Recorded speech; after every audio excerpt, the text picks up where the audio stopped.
if you know in advance and you can make a plan and you can start preparing, put money away.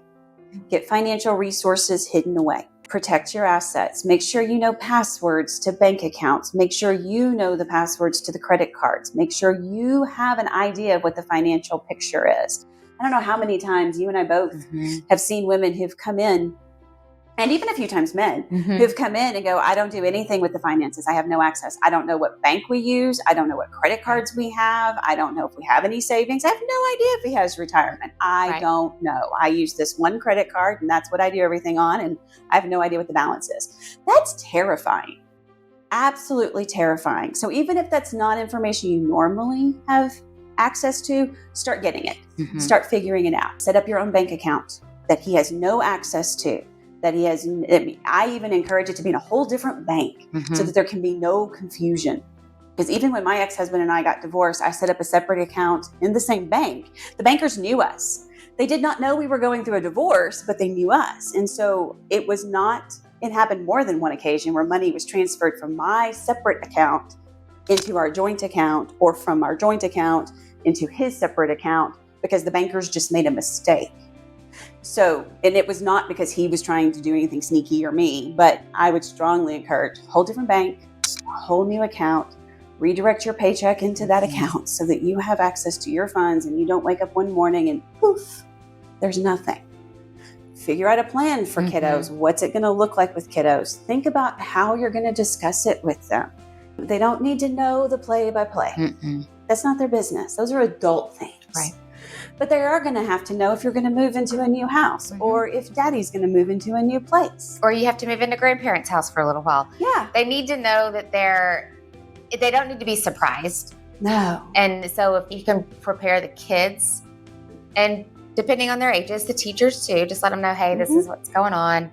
And that's going to help the kids so much, and also everyone around you, so that they are not suspicious or, grandparents are suddenly picking up the kids more. So, what's the problem here? I think that's definitely a good plan. And as far as the financial planning goes, a lot of women a lot of spouses, especially the stay-at-home spouses where maybe the other spouse was a higher earner or the only earner, they're driving a car that's a $100,000 car and their payments are $1,500 a month. And they don't even know that.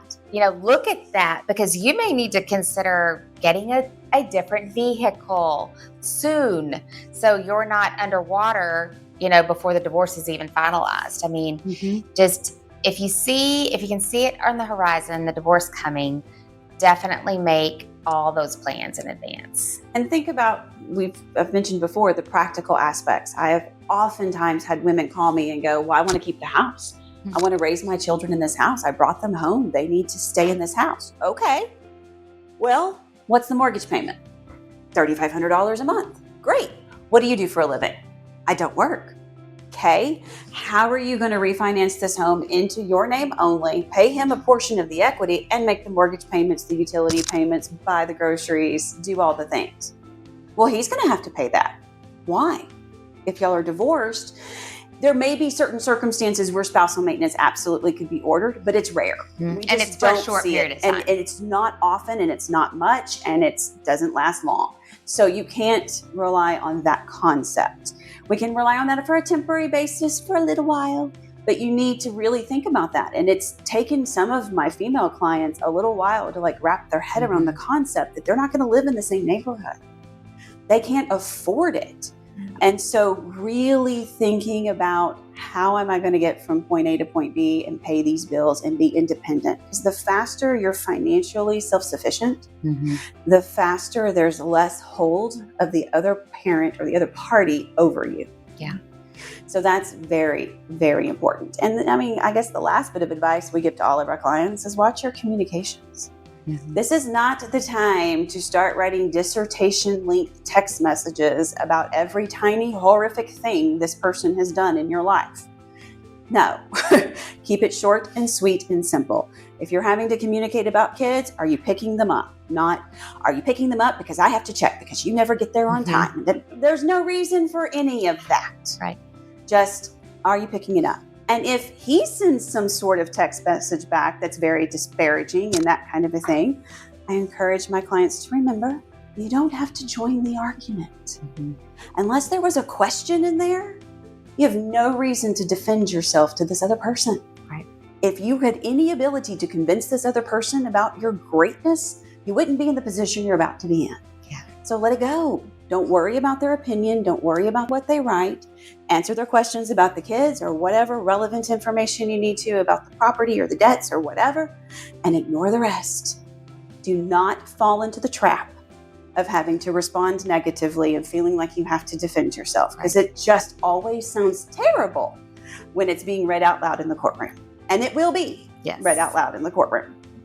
So just short and sweet, to the point, period.